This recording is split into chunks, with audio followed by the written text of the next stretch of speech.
आजकल की जैसी लड़की है वो भाव में केन बन खानदान के बेटी चितवे कैली गे कुतिया के केन बन खानदान के बेटी चितवे कैली गे कुतिया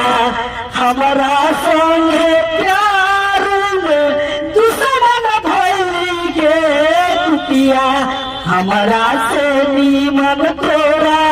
हमारा से नीमन तोरा कोना भेटैगे कुतिया तेल खानदान के बेटी छिपवे कैली गे कुतिया प्यार में तू ठीक न कैली हमारा तू कही के न छोड़ली गे